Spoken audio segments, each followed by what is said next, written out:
Basi jina langu ni mchungaji Joseph Macharia. Mimi ndiye mchungaji wa kanisa hili AIC Karau. Na ningependa kuchukua nafasi hii kuwakaribisha enyi nyote katika ibada yetu ya siku ya leo. Na katika ibada yetu ya siku ya leo, katika mahubiri yetu tutakuwa tunatazama maisha ya watu wawili katika Biblia wanaopatikana katika kitabu cha Mwanzo, maisha ya Yakobo na vile vile maisha ya Yusufu. Vijana hao wawili katika maisha yao wana mambo mengi sana ya kutufundisha, ili nasi kama Wakristo tuweze kujua namna ya kuishi na kutenda kazi yake Mwenyezi Mungu. Katika mahubiri yetu ya siku ya leo, mambo ambayo tutajifunza, jambo la kwanza litakuwa ni ya kwamba Mungu anatujua, anatuelewa, na mambo hayo yanaonekana katika maisha ya Yakobo na vile vile katika maisha ya Yusufu, jinsi Mungu alivyowajua na vile alivyoendesha maisha yao. Na jambo la pili ambalo tutaliona katika mahubiri yetu ya siku ya leo ni ya kwamba Mungu wetu anao mpango mzuri juu ya kila maisha ya kila mmoja wetu. Katika maisha ya Yakobo, Mungu alijidhihirisha, akaonyesha jinsi alivyokuwa na mpango mzuri juu yake, na vile vile katika maisha ya Yusufu. Tena tunaona ya kwamba Mungu hawezi akatusahau. Hakumsahau Yakobo katika safari yake, katika majuto yake na katika kazi zote alizozifanya. Aliweza hata kukumbuka mambo ambayo alikuwa ameyanena kama ahadi kwake Yakobo, na mwisho wake tukaona akimtimizia. Vile vile katika maisha ya Yusufu tunaona Mungu hakumsahau. Mungu aliendelea kuwa pamoja naye na akamtimizia hata ahadi zake ya kwamba atakuwa mwokozi na atawasaidia watu wa familia yake. Na jambo hilo likaonekana wakati alipomtoa katika jela, akamuinua, akamfanya awe mkuu ili aweze kujiandaa na kuwa tayari kuwapokea watu wao na kuwasaidia.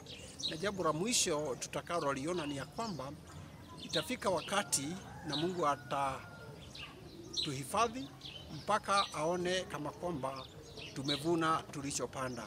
Yakobo katika maisha yake alitenda maovu na mwisho wake akaweza kuvuna. Naye Yusufu aliweza kuwa mwaminifu kwake Mungu, maisha yake ya imani akawa mtu mkamilifu, hata kusaidiana na watu wale wengine, na maisha yake yakawa ni sawa. Akawa na miaka mingi na akavuna kulingana na vile alivyopanda. Kwa hivyo kila mmoja wetu ni vyema tujue ya kwamba lazima wakati utawadia na tutavuna tulichopanda. Kwa hivyo tupande wema na tutavuna wema, tupande utakatifu na tutavuna utakatifu, kwa maana hakuna jambo ambalo tutalifanya na likose kuwa na mazao yake. Kwa hivyo wale ambao hawataweza kuhudhuria ibada yetu ya siku ya leo, tunajua ya kwamba mahubiri yetu ya siku ya leo yatawafikia kupitia kwa njia hili badala, maana Mungu ametubariki na mambo haya tuweze kuwafikia wale ambao hata leo hata siku nyingine hawataweza kuwa pamoja nasi. Kwa hivyo karibuni nyote na tuwe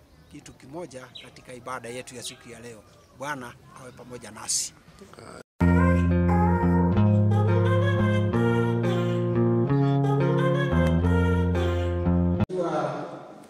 Nimekaa sana, mara yangu ya mwisho kuwa nanyi hapa ilikuwa ni tarehe 25 mwezi uliopita.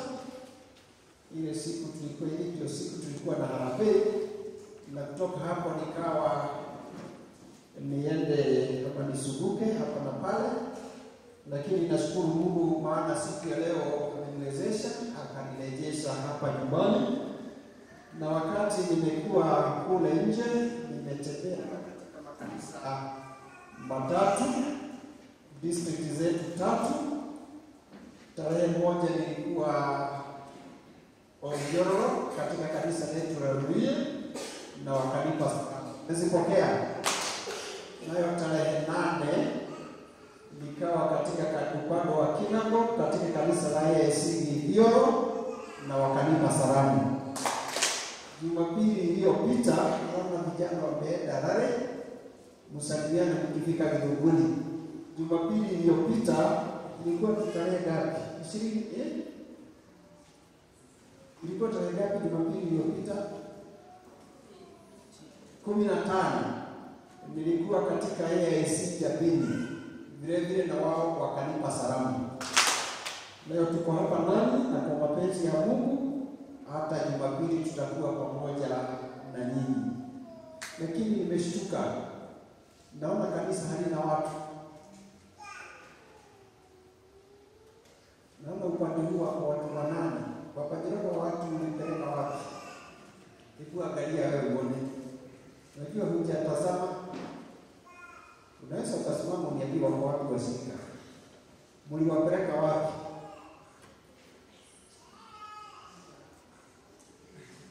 Umeshtuka Siliasa kumejaa hapa. Walienda wapi? Lisea, ulipeleka washirika wapi? Hata huko umeangalia. Siniambia wako wapi? Kama wapi familia yako? Huyo tumemnasa. Tunawasa nyumbani. Ama okay. Kwa hivyo tuwatafute, ujue mwenzako wako wapi. Shirika la Mwereli, muangalie wale wa Mwereli hawako hapa, ujue wako wapi. Hospital vile vile mfanye hivyo, ujue wako wapi. Tena town ukiangalie, ujue washirika wako wapi. So naangalia naona sijui ni kuota hapa ni afadhali hapa ni namna gani. Roho mzima ni watu 8. Hapa naona kama ni 12. Hapa naona ni 10. Kwa hiyo naona wamama ni kama karibu 20. Lakini mambo huwa namna hivyo. Unajua ufalme wa mbinguni kila mmoja wetu ataenda kivyake. Na unajua hata katika utumishi, kazi ambazo tunafanya katika ufalme wa Mungu, kila mmoja wetu atalipwa kivyake. Hakuna mtu atalipwa kwa sababu ndugu yake amekuwa akifanya. Utalipwa kwa vile wewe umefanya. Kwa hivyo ninashukuru Mungu sana kwa siku ya leo kuwa hapa, kuwa pamoja na nyinyi. Na nimeona mambo mengi mahali ambapo nimetembea. Nimeona wengine ambao wameamuka sana katika mambo ya kutumikia Mungu.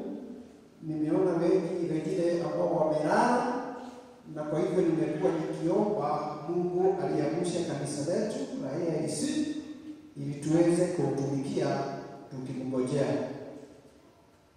Ni wangapi wanaomba kwa ajili ya vita ya Israeli? Ama hamjui kuna vita? Wangapi wanajua kuna vita? Hata hamjui kuna vita dunia. Mabara mnajua. Hamjui kuna vita? Milioni wachache sana ambao wanajua.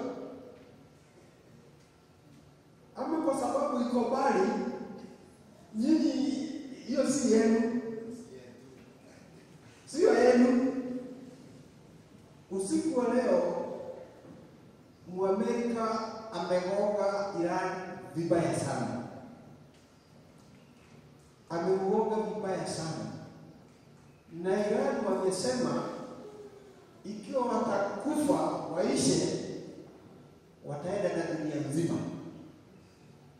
Na hajui kuna vita na huomi. Wenakomo wanyina. Wenakomo na kaiwanyi. Hamjui kuna vita.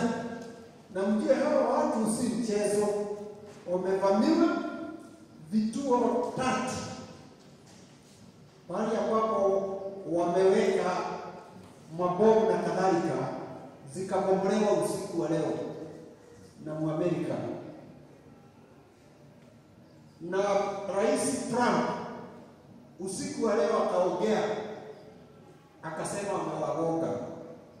Nao wakaamka wakaongea ya kwamba ikiwa watamalizwa na dunia mzima, na uombi utakuta kuemelala. Ni vizuri kuomba, tujue wanaouawa ni wanadamu kama sisi, na tujue uharibifu wote ambao unapatikana waweza ukatudhuru.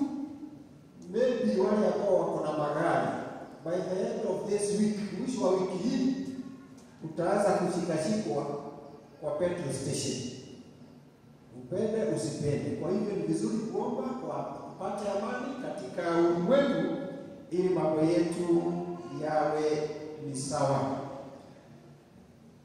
Wanaume wote, kama vile mmekuwa mkitangaziwa na wewe umetangaziwa, tarehe 25 tutakuwa hapa kwa conference ya area ya Nyandarua, and we are the host.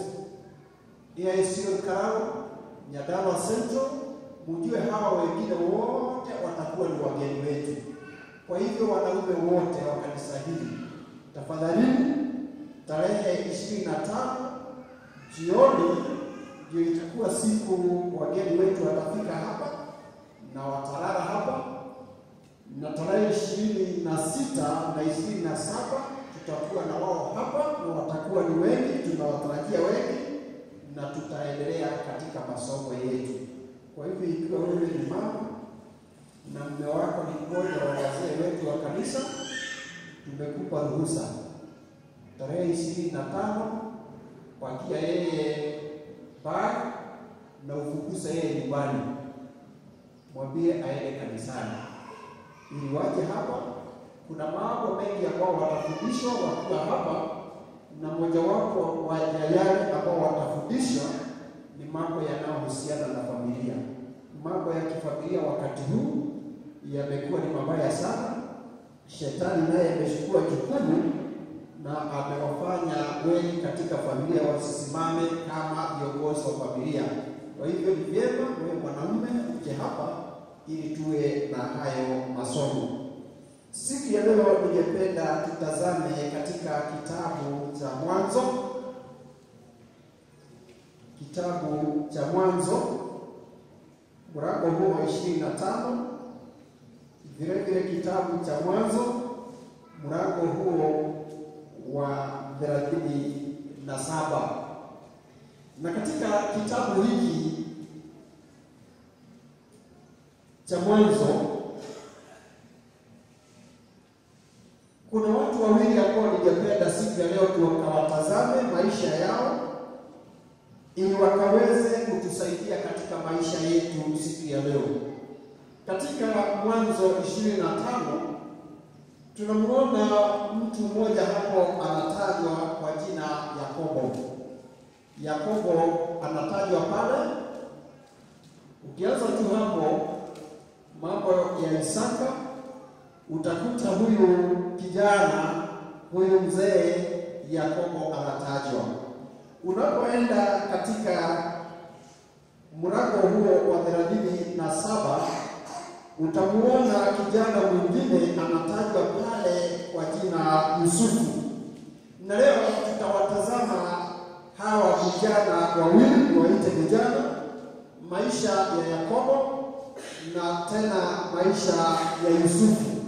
Tuweze kuona maisha walioishi, matatizo, changamoto walizokuwa nazo, na katika maisha yao waliweza kusimama kivipi, na tuone mazao yaliyotokana na maisha walioishi. Katika Biblia tuna watu wengi ambao wametajwa, na kila mmoja ambaye ametajwa katika Biblia tuna mambo mengi ambayo tunaweza tukajifunza kutoka kwao. Kuna mambo tunayosoma kuhusiana na Adamu, mwanadamu wa kwanza kuumbwa na Mungu. Tunasoma mengi ya Musa, tunasoma mengi ya Abrahamu, tunasoma mengi ya Enoko. Katika Agano Jipya tunasoma mengi juu ya mitume, tunasoma mengi juu ya Yesu Kristo, na tena katika maisha ya Yesu Kristo tunajifunza mambo mengi kupitia kwa Yuda ama Dasi. Na kwa hivyo hawa vijana wawili, Yakobo na Yusufu, maisha yao yaweza yakatufundisha mambo ambayo nitayataja. Siku ni hadithi refu sana kuanzia mlango huo 25 kwenda katika mlango huo wa 37. Na kwa sababu ni mambo mengi yanayohusiana na hawa vijana, nitayataja tu yale ama nitagusia tu yale ambayo tunaweza tukajifunza kupitia maisha ya hawa. Na jambo la kwanza ni hili ya kwamba Mungu anakujua wewe ni nani. God knows who you are. And he also knows your needs. Mungu anakuelewa wewe ni nani na anajua haja zako. Na nikipenda tuanze na maisha ya Yakobo. Katika kitabu cha Mwanzo 28 tukianzia hapo mstari huo wa 10. Genesis chapter 28 and verse 10. Yakobo akatoka Beersheba kwenda Harani, akafika mahali fulani akakaa huko usiku kucha, maana jua lilikuwa limekushwa. Akatoa jiwe moja la mahali pale, akaliweka chini ya kichwa chake, akalala usingizi pale pale. Akaota ndoto, na tazama ngazi imesimamishwa juu ya nchi, na ncha yake yafika mbinguni. Tena tazama, malaika wa Mungu wanapanda na kushuka juu yake. Na tazama, Bwana amesimama juu yake, akasema, mimi ni Bwana Mungu wa Ibrahimu baba yako na Mungu wa Isaka. Nchi hii uilalayo nitakupa wewe na uzao wako, na uzao wako utakuwa kama mavumbi ya nchi, nawe utaenea upande wa magharibi na mashariki na kaskazini na kusini, na katika wewe na katika uzao wako jamaa zote za dunia watabarikiwa. Na tazama, mimi nipo pamoja nawe, nitakulinda kila uendako, nami nitakuleta tena mpaka nchi hii, kwa maana sitakuacha hata nitakapokufanyia hayo niliyokuambia. Ni nini kinaendelea hapa? Yakobo ni msafiri. Yakobo ni kutoweka, ametoweka nyumbani kwao baada ya kutenda kitendo kibaya kwa ndugu yake, na akaweza kumwibia baraka zake ambazo zilikuwa ni zake. Na kwa hivyo kwa hofu kubwa na kuona kama kwamba yeye angeuawa na ndugu yake, Yakobo hapa sasa anatoweka. Na ni katika ile hali ya kutoweka ili aweze kwenda kwa mjomba wake kwa jina Laban, pahali ambapo aliweza kwenda na akakaa akateseka kwa miaka mingi. Biblia inasema ya kwamba na kukawa na jua, na kwa sababu alikuwa ametembea sana na alikuwa amechoka, pengine hakuwa na chakula, akawa mbali sana na nyumbani. Na pengine huyu kijana akiwa katika hiyo safari alikuwa anajuta sana kimawazo, na hapo Mungu akamjia na akaota ndoto katika huo mstari wa 12. Na tazama ngazi, akaona ngazi iliyokuwa imepanda mpaka mbinguni, nao watu wa malaika walikuwa wanapanda wakishuka. Na kuna maneno ambayo alinena hapa, naye Mungu akanena naye akiwa umbali huo, akanena na Yakobo. Na katika maneno ambayo Mungu alinena na Yakobo yalikuwa ni maneno ya baraka, kwa sababu Mungu alimuelewa vizuri sana na akazielewa haja alizokuwa nazo, akaelewa mahitaji aliyoyahitaji, akaelewa sababu yake kumdanganya na kunyakua baraka za ndugu yake.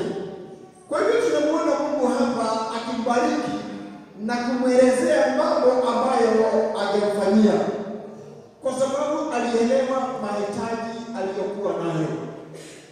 Akiwa peke yake, akiwa katika safari na changamoto katika safari yake, haelewi vizuri anapoenda kutakuwa kutakuwa ama mwisho wake kutakuwa vipi, nitapokelewa, nitafukuzwa, nitakapofika wakati wangu wa kurudi nyumbani nitapokelewa, ama nitakuwa nimefilisika, nitakuwa nimetajirika, nitakuwa mtu wa aina gani?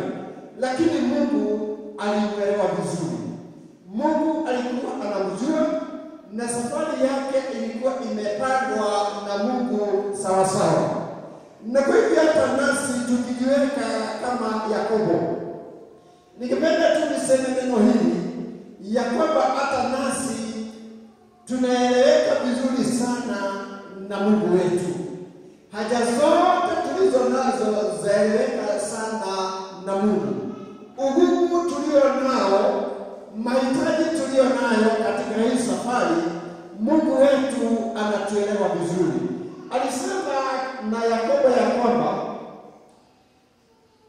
mimi ni Bwana Mungu wa Ibrahimu baba yako na Mungu wa Isaka. Nchi hii uilalayo nitakupa wewe na uzao wako. Tunaposema Mungu anatuelewa, tunamaanisha nini? Sio tu kutujua kwa majina yetu, sio tu kutujua kwa umri ama ukoo tuliotoka, lakini Mungu anatuelewa sana kwa undani. Kuna mambo mengi ambayo wewe kama mzazi huelewi na yanahusiana na mtoto wako. Kuna mambo mengi watoto hawezi wakaelewa yanayopita katika mawazo na katika mioyo ya wazazi wao. Kuna mambo mengi ambayo wewe huelewi na ni mambo yanayohusiana na wewe. Mungu peke yake ndiye anayeelewa. Kwa hivyo tukisema ya kwamba God knows who you are, ya kwamba Mungu anajua wewe ni nani, kuna undani wake, mahitaji yako, maisha yako, mipango yako, mawazo yako. Mungu anakuelewa zaidi ya jinsi unavyojielewa wewe. Huyu kijana Yakobo, yeye alilala, na akiwa katika usingizi, pengine yeye hakuwa anaelewa kuna mmoja ambaye anamuelewa na hapo pamoja na yeye. Mungu ambaye anatuelewa kila wakati, yeye huwa pamoja nasi. Akamfanya huyu aote ndoto ambayo ilikuwa ni kama kitabu kilifunguliwa ukurasa mpya, ili aweze kuelewa Mungu ni nani, aweze katika ndoto kukutana na Mungu, naye Mungu aweze kunena naye na kumwelezea kwamba hata ingawa uko hapa jangwani peke yako katika safari yako, ijapokuwa wewe umeacha wengine wa familia yenu, mimi ni Mungu ninayekufahamu, Mungu ninayekujua, Mungu ambaye nitakubariki, na hapa ulalapo wewe nitakupa. Mungu anayetuelewa, Mungu anayetujua, kuna mambo mengi ambayo ametupangia. Tumtazame naye Yusufu chini ya neno hili tunalolisema ya kwamba Mungu wetu anatuelewa. Naye Yusufu katika maisha yake, katika kitabu cha Mwanzo 37 hivyo na kuendelea, tunasoma juu ya Yusufu. Na Yusufu ni kijana ambaye naye alikuwa na shida nyingi sana katika maisha yake. Ni kijana ambaye hakuwa anapendwa na ndugu zake. Ni kijana ambaye alionewa sana. Ni kijana ambaye alitakiwa afe na ndugu zake. Ni kijana ambaye alipangiwa jama na wale ambao wangeweza au wangionekana ndio tu wangemlinda, maana walikuwa ni wakuu wake. Lakini hakukipata kile ambacho alihitaji akipate kutoka kwa ndugu zake. Akawa na shida zake. He was despised. Alionewa, alipigwa, ni kama aliuawa. Tunamwona akirushwa kwa shimo. Lakini naye Mungu ni nani? Mungu ambaye alimjua, alimuelewa Yusufu na na mahitaji yake. Usiku mmoja Yusufu naye akawa na ndoto, na aliota ndoto hili, ndoto ambalo lilikuwa ni la kutatanisha sana. Na alipoota hili ndoto na akawafahamisha wazazi wake na hata ndugu zake, ni ndoto ambayo ilimletea shida katika maisha yake. Na katika hili ndoto lake lilimuonyesha mambo yatakayotokea baadaye katika maisha yake. Ni kwa sababu Mungu alimjua, alimuelewa na Mungu alimpangia. Kwa hivyo Mungu alikuwa anamuonyesha mambo yatakayotokea baadaye. Mungu anayetujua ni Mungu ambaye anajua kesho yetu jinsi itakavyokuwa. Ni Mungu anayetupangia kesho yetu jinsi itakavyokuwa. Huyo kijana na shida zake, kuonewa, kupangiwa ubaya, hakuwa anajua ya kwamba kesho nitakuwa mtu wa aina gani. Maisha yake ya baadaye yatakuwa ni maisha ya baadaye. Mungu anatuelewa, Mungu anatujali, Mungu anatufikiria na Mungu anatupangia. Yakobo na Yusufu wanafanana sana katika hali za kimaisha. Ni vijana ambao Mungu alikuwa anawashikilia mikononi mwake. Na tunaweza tukaona vizuri hata siku ya leo ya kwamba Mungu wa Yakobo, Mungu wa Yusufu ni Mungu tuliye naye siku ya leo. Jana nilijaribu kufuatilia kidogo mambo yanayohusiana na hawa watu wa Iran.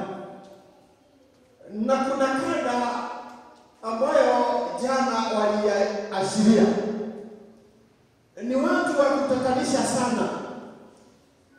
Na hata nikaambia mke wangu hapa kuna jambo ninaona hawa watu wa Iran wanasema, na ni kama wanajaribu kutuharibu kimawazo. Kwa sababu wanasema nini? Wanasema ya kwamba Muisraeli tunayemjua, Myahudi, yeye sio Muisraeli wa kweli.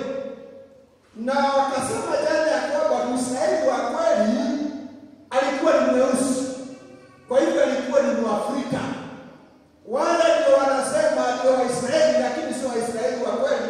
Kwa hivyo wanapopigana na Waisraeli kule, wanapigana na watu ambao wanajifanya Waisraeli, lakini Waisraeli wa kweli wako Afrika. Kwa hivyo mabadiliko ya Kiisraeli kulingana na wao. Na wanaelezea, wakanikumbusha nikiwa chuoni,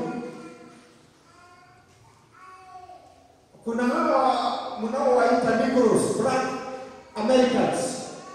Wakati kutufundisha theology nyingine ambayo inaitwa Black theology au African theology. Na wakatufundisha vizuri sana. Na wakatuonyesha ya kwamba Adamu alikuwa ni Mwafrika. Na wakatuelezea ni kwa nini. Wakasema ni kwa sababu jina Adam likitafsiriwa linasema red clay soil. Na red clay soil haipatikani mahali pengine katika ulimwengu ijapokuwa ni Afrika. Na kwa sababu Adam alitengenezwa kutoka kwa udongo, udongo huo ulitoka Afrika. Na kwa hivyo Adamu ni Mwafrika. Tulipofundishwa hivyo na tulikuwa kwa chapa, tulikuwa tumejazana, nikaona wa Australia ambao walikuwa wanatufundisha, walimu wetu wa Amerika na Waingereza, kila mtu alikuwa anachukua Biblia yake, anatoka nje, anaenda kwa sababu kimeumana. Hapo ndipo tunarejeshwa na hao watu wa Iran. Tuwe wa Afrika, tuwe wazungu, tuwe Wahindi, Mungu wetu anatujua. Na Mungu hana haja na rangi ya kimaumbile. Mungu ako na haja nasi, tuwe wa Afrika, tuwe ni wazungu. Yakobo na Yusufu wakawa mikononi mwa Mungu. Sijui sisi tunajijua vipi katika hali ya kimaisha, maana kuna mambo mengi sana ambayo yametuletea shida. Kuna mambo mengi ambayo yanatusumbua. Although sidhani kuna yeyote ambaye amesumbuliwa amefika pahali ambapo Yusufu alifika. Yusufu anarushwa kwa shimo. Yusufu huota ndoto. Yusufu anauawa na ndugu zake, maana wakati walipopanga yale yote ambao walipanga na wakaenda kudanganya baba yao, ni kama kwa kweli walimuua, walimtakia afe. Sidhani katika familia yenu wewe umefika hapo, lakini ikiwa hata umefika hapo, kunaye Mungu ambaye anakujua. Ni nani alimuokoa Yusufu kutokana na hayo yote? Ni Mungu. Ni nani alimlinda Yakobo wakati alipokuwa jangwani katika hiyo safari, na akawa amechoka, akawa amechomeka na jua, pengine hakuwa na chakula, pengine hakuwa anajua anaelekea wapi? Ni Mungu. Mungu ambaye anatujua, ni Mungu ambaye hawezi akatuachilia. Jambo la pili ni hili: hakuna wakati Mungu atakusahau. God will never forget you. Yakobo katika safari yake alipoenda na akafika mahali alipokuwa anaenda, alikaa kwa miaka mingi, na tunaelewa vizuri kazi aliyoifanya. Kwa miaka mingapi? Alifanya kazi kwa mjomba wake kwa miaka mingapi? Yes. Nataka nisikie. 14. 14 years. Joel alifanya 14 years. Hakufanya kwa miaka 14, alifanya kwa miaka 20. Miaka 14 ni rasio. Lakini alikaa huko kwa miaka 20. Na hata miaka ya kwanza sio ati alikuwa anakaa maisha ya raha. Alikuwa tuna shida zake. Na huyu kijana hakuwa kwao nyumbani. Kimawazo alikuwa na shida. Alikuwa anajua ni nini kilimleta hapa. Alikuwa akijua kabisa mambo ambayo aliacha nyumbani. Na kwa miaka hiyo yote, pengine huyu Yakobo alisahau baba ya nyumbani, ama alisahaulika. Pengine watu wa kijiji walisahau ya kwamba kulikuwa na mtu kama Yakobo. Lakini jambo ambalo ni la maana sana ni hili: Yakobo katika mawazo yake Mungu, Yakobo hakusahaulika. Waweza ukasahaulika na watu wenu, waweza ukasahaulika na watu ambao mnakuja nao katika nyumba ya Mungu. Pengine uwe na shida, pengine uwe na matatizo, pengine uwe na majaribu, hivi kwamba hutaweza kuwa unahudhuria ibada katika kanisa hili na watu wakusahau. Maana sisi ni watu wa kusahau wale wengine. Pengine kuna watu ambao walikuwa wanaingia katika kanisa hili mwezi wa Januari na Februari, lakini kuna mambo ya wakati utajipata kama Yakobo, uwe pahali pengine, uwe kwingineko, mambo ya kulemee, uwe na shida nyingi, pengine hata hutaweza kukaribiana na watu kwa yale ambayo yamekuzunguka. Mungu ataendelea kuwa pamoja na wewe na hata kusahau. Yusufu naye tunajua safari yake, tunajua maisha yake. Unaposoma katika mlango huo wa 41 kitabu cha Mwanzo, ikawa mwisho wa miaka 2 mzima, Farao akaota ndoto, na tazama amesimama kando ya mto. Ni nini kinaendelea hapa? Yusufu hapa ako katika jela, amefungwa kwa miaka 2.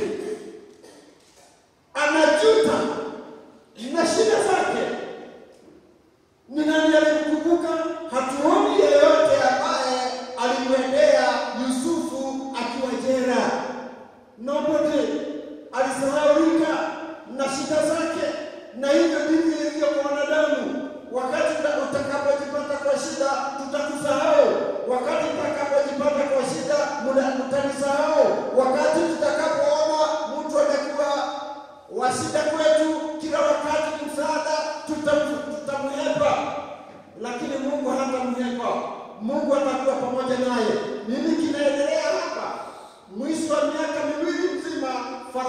akaota ndoto, na tazama amesimama kando ya mto, na tazama ng'ombe 7.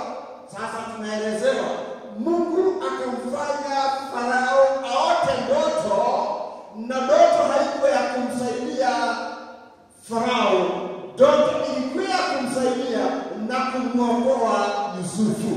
Bwana Yesu asifiwe. Ni vyema kujuana na Mungu. Mungu ambaye aweza akamfanya mfalme aote ndoto, aweza akamfanya mwenzako aote ndoto ili ubarikiwe kupitia kwa lile ndoto. Na alipoota lile ndoto lenyewe hakukuwa na mwingine ambaye angeweza kulitafsiri. Na ni wengi ambao wangetaka wakumbukwe, lakini hawezi akakumbukwa kwa sababu pengine Mungu hayuko upande wao. Alipoota ndoto alikumbukwa ya kwamba kunaye mmoja ambaye anaweza akatafsiri ndoto hii, akakumbukwa. Na alipokuwa mthamaki wa wote kiroto atoli kanu gaigarogose kwa shida na mahitaji tulio nayo, kwa mambo ambayo yanakulemea, mfalme aote ndoto. Na alipoota ndoto, katika mstari wa 7, kisha nayo masuke membamba 7 ya karara, yale masuke 7 makubwa yaliyojaa. Basi Farao akaamuka, kumbe ni ndoto tu. Lilikuwa tu ni ndoto, lakini ndoto lenyewe lilikuwa la kuleta baraka kwa Yusufu, ambaye kwa miaka miwili alikuwa amesahaulika. Huenda ikawa wewe ama mimi tumesahaulika katika mawazo ya watu wengi. Hawatukumbuki, pengine hata hawatufanyii mahesabu, pengine hawatufikirii, pengine hawatuoni kama sisi ni wanadamu. Lakini kwa sababu Mungu hawezi akatusahau, atapitia kwa njia zozote ili atufikishie msaada tunaouhitaji. Na alipokumbukwa, tunaona yeye akitolewa kule na akawa kijana ambaye mambo yake yakaendelea vizuri. Jambo la 3, na jambo hili limehubiriwa sana katika kanisa hili, kwa hivyo nitalipitia tu haraka sana. Nimeshasikia, nimeshahubiriwa, nimesikia wengi sana wakihubiri hili ya kwamba God has good plans for us. Na tunasoma sana katika kitabu cha Yeremia, na tunajua kile kifungu sana, for I know the plans I have for you, maana ninajua mpango nilio nao juu yenu. Na tunaelezewa ni mpango wa aina gani. Lakini leo tutatazama Yakobo, mpango Mungu aliyokuwa nao juu ya maisha ya Yakobo, na tena mpango aliyokuwa nao katika maisha ya Yusufu. Na kwa miaka yote ambayo tumeyataja, ambayo Yakobo alikuwa kwa mjomba wake, lakini akasahaulika na watu wao, Mungu hakumsaidia. Tunaona huyu kijana akabarikiwa na Mungu, na kazi zote alizozifanya zikawa na mazao, akainuliwa sana, akawa na baraka, akatajirika sana, na jina lake likajulikana katika ulimwengu, maana Mungu alikuwa amenena naye juu ya mpango aliokuwa nao juu ya maisha yake. Kabla ya wewe kuzaliwa ulijulikana na Mungu. Twasoma katika kitabu cha Warumi na tena katika kitabu cha Waefeso ya kwamba Mungu alitujua na akatuchagua kabla ya kuweka misingi ya ulimwengu. Alikujua wewe, alinijua mimi, na hata kesho yako na kesho yangu anaijua. Huyo Mungu ndiye aliyekuwa na Yakobo, mpango wake mpaka Yakobo akafikia kiwango ambacho Mungu alikuwa amemwekea. Dada yangu na ndugu yangu, leo ni vyema ujue ya kwamba Mungu anakujua, Mungu hawezi akakusahau, na Mungu ako na mpango juu ya maisha yako. Bwana Yesu asifiwe. Pengine wewe unajiona tu kama mtu wa kawaida, lakini katika macho ya Mungu wewe si mtu tu wa kawaida. Wewe si mtu wa kuonekana tu hapa kwa macho. Ni Mungu tu ambaye mpango wako wa maisha yako umeandikwa na Mungu katika daftari zake, na ni mpango ambao hauwezi ukapigwa na mwanadamu yoyote. Ni mpango ambao hata watu wa familia yenu wakikuona kama unaendelea sana, wajaribu namna ya kukutega, hawataweza, kwa sababu Mungu ndiye mwenye kukupangia. Alifanya hayo yote kwa Yakobo, na mwisho wake Yakobo akajipata pahali pazuri. Yusufu naye na shida zake, maana hao vijana kwa kweli walijuta. Katika mpango wake Mungu alipomuinua Yusufu, mpango aliokuwa nao ni ya kwamba atawaokoa watu wao. Lakini atawaokoa vipi na amefungwa jela, ako korokoroni baada ya kitendo cha Potifa, na Mungu amesema yeye ndiye atawaokoa watu wao? Lakini jambo hilo lazima lingetimia, maana mwenye kulinena ni Mungu. Pengine Yusufu alikuwa akifikiria akiwa pale korokoroni, pengine alikuwa anajiuliza, kweli yale yote ambayo ningetaka kuyatimiza katika maisha yangu yatawezekana nikiwa hapa? Pengine wewe ni wakati umefungwa, lakini sio kifungo cha jela. Pengine ni kiwezo wewe unajiangalia, unaona huna nguvu hata kidogo, huna elimu hata kidogo, lakini pengine wewe ndiye Mungu amepanga wewe utakuwa mwokozi katika maisha ya watu wa familia yenu. Wewe pengine ndiye Mungu amekuweka ndio utainua watu wa familia yenu. Ikiwa wewe hivyo ndivyo Mungu amekupangia, lazima jambo hilo litafanyika katika maisha yako. Bwana Yesu asifiwe. Mwisho kabisa tunamuona jambo hilo lilitokea, Mungu akampeleka polepole, akajulikana na mfalme, akakubalika na mfalme, maana tunaona mambo ambayo yalifanyika katika maisha yake, na baadaye akawa msimamizi katika ikulu ya mfalme, ili mpango wa Mungu utimike, ya kwamba siku moja utawaokoa watu wa jamii yenu. Kwa hivyo hata wewe usijione kama wewe ni mtu bure. Wewe ni mtu ambaye umejulikana na Mungu. Wewe ni mtu ambaye hesabu zako zimefanywa na Mungu. Wewe ni mtu ambaye maisha yake yamewekwa vizuri na Mungu. Chochote ambacho Mungu amekupangia wewe, hutatoka hapa katika ulimwengu huu bila kukipokea. Bwana Yesu asifiwe. Maana yeye ni Mungu. Na jambo la mwisho, God will allow you to reap what you have sown. Mungu atakuachilia wewe uweze kuvuna chochote ulichopanda.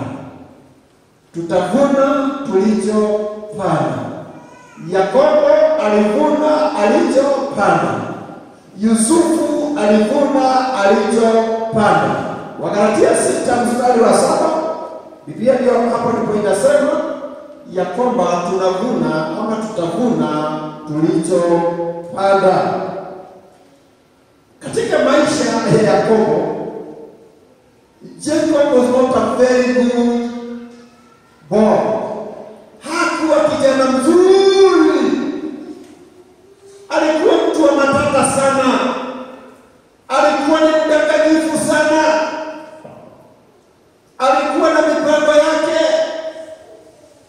Lakini baadaye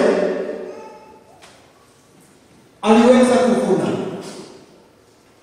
Akiwa kwa mjomba wake akapata msichana, na akaona sasa nimepata msichana wa kuoa, na akaambiwa fanya kazi kwa miaka 7 nami nitakupa huyu awe mke wako. Akafanya kazi kwa miaka 7. Ilipoisha akadanganywa pale, akabadilishiwa, akavuna alichopanda. Unakumbuka vile alifanya? Akaanza kuvuna alichopanda. Katika maisha yake, ikiwa kuna mzee ambaye watoto wake hawakumtii, hawakuweka maagizo yake, ni watoto wa Yakobo. Akavuna alichopanda. Yusufu akawa kijana ambaye alijitoa katika maisha yake, akawa mkamilifu, akafuata maagizo ya baba yake, akaweka imani, akafuata njia zake Mungu. Na katika maisha ya Yusufu hata ya baadaye, naye akavuna alichopanda. Maisha ya Yakobo ukilinganisha na maisha ya Yusufu yana tofauti jinsi walivyomalizia. Mmoja alimalizia vizuri ambaye ni Yusufu, lakini Yakobo hakumalizia vizuri. Wote wakavuna walichopanda. Ndugu yangu na dada yangu, utavuna ulichokipanda. Ukipanda wema, utavuna wema. Ukipanda uovu, utavuna uovu. Na nimesema hivi, si kama vile ameandika pale. Thank you. God will allow you. Hivyo ndivyo nimesema hapa. God will allow. Atakuweka, atakupatia wakati mpaka wakati wa kuvuna ulichopanda utimie. Yakobo aliishi, akawa na shida sana na hofu sana kwa ajili ya watoto wake. Unadhania akiwa pale akifanya kazi kwa sababu pati ya pili mwaka wa 8 kwenda mpaka mwaka wa 14 alikuwa na furaha? Hakuwa na furaha. Wakati huo wote miaka 7 alivuna alichokipanda. Kwa hivyo tutavuna tulichopanda. Ukipanda wema, utapata mazao ya wema. Ukipanda vizuri kumtumikia Mungu, utavuna vizuri. Maana Mungu si kama mwanadamu, na Mungu hawezi akakubadilishia wema kwa ubaya. Ukimtii Mungu, utavuna baraka za kutii.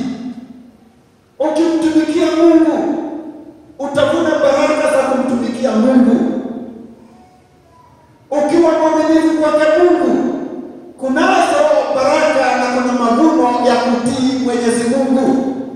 Ukijitoa kama sadaka kwake Mungu, kuna baraka, kuna malipo ya kujitoa kwake Mwenyezi Mungu.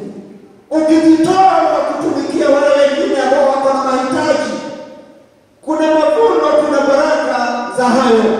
Lakini ukiwa mkaidi katika nyumba ya Mungu, ukiwa mkaidi katika imani, kuna mavuno ya hayo yote. Na jambo kubwa ni hili, that God will allow you to reap what you have sown. Na na utavuna ukiwa hapa. Kuna wale ambao watavuna baraka wakiwa hapa, na kuna wale ambao watavuna raha wakiwa hapa, na mwisho wale ambao watavuna baraka wakiwa hapa katika makao ya mbinguni wamewekewa mambo ya ajabu sana katika ufalme wa Mungu, pahali ambapo kutakuwa na raha, pahali ambapo kutakuwa na furaha, pahali ambapo hakutakuwa na huzuni, pahali ambapo hakutakuwa na maumivu, pahali ambapo hakutakuwa na vita, kutakuwa na raha tele tele. Lakini upande wa mwingine, pahali ambapo wale ambao wamemkataa Mungu Kristo ataenda, kule ni kilio, kule ni shida. Kwa shetani hakuna kuota moto, ni kuchomeka. Si kuota moto, ni kuchomeka. Ni kilio, ni machozi ya milele na milele. Kwa hivyo watakatifu wenzangu, namalizia kwa hiyo tu ya kwamba God will allow you to reap what you have sown. Kwa hivyo tupande vizuri katika ufalme wa Mungu na tuwe waaminifu katika kazi zote ambazo tunazifanya. Na katika maisha haya, maisha tunayoishi, tuishi tukijua ya kwamba God has a plan for our lives. Mungu ana mpango juu ya maisha yetu. Na tena tujue ya kwamba hata mambo yakiwa ni magumu katika ulimwengu huu, Mungu hatatusahau. God will never forget us. Na kwanza ambalo tulianza nalo ni Mungu ambaye anatujua. Bwana Yesu asifiwe. Jambo la kwanza tumeona ni gani? Yes? Karaje usikaweke. Jambo la kwanza ni gani tumeliona? Unajua hivyo naona mnasahau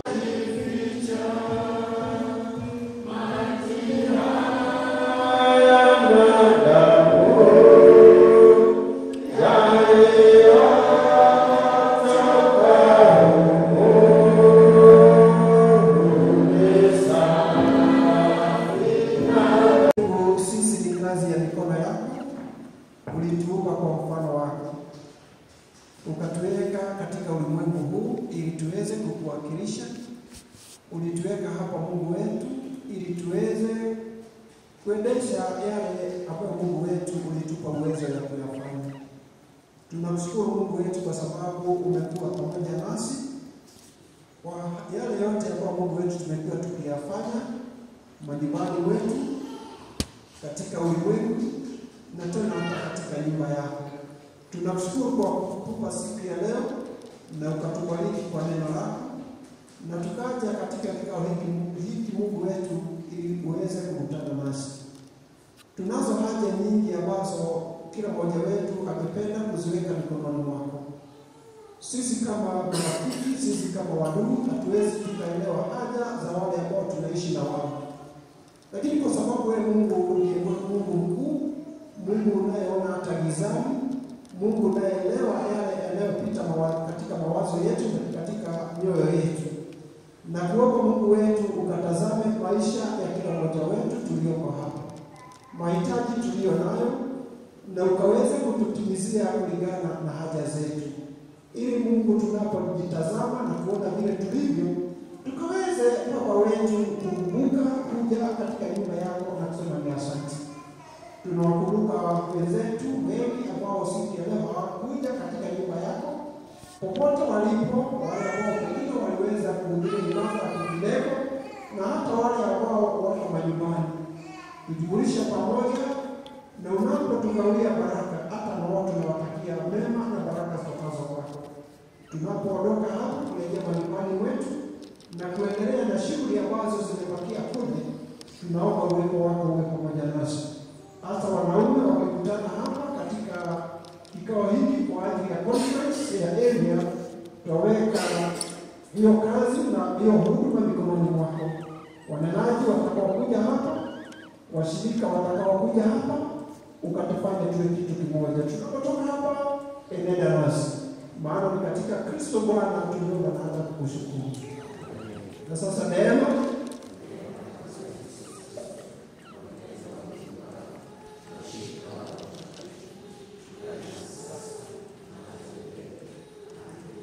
asante sana. Tunapoenda twende na baraka zake Mwenyezi Mungu, na tukumbuke meza ya Bwana Jumapili saa 3. Na kwa sababu hiyo ndio tangazo la mwisho, hakuna atasahau. Jumapili saa 3 meza ya Bwana.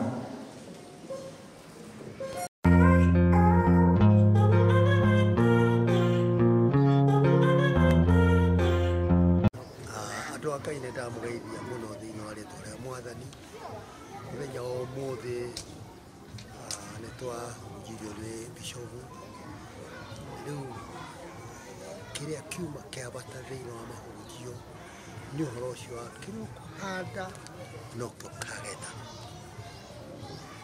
wahanda thayu nigetha thayu ukagetha wahanda rumena ukagetha rumena no kaheo mushara kuringana na kile ukahanda. Koguo ihunjia ritu ria muthenya wa umuthi riuma ria twicoke o mundu rita riake nundu kaheo kile ukaheo kuringana na wira uria ukuruta thiini wa mutongo. Ngai awe murathi na muturie. Thengio muno.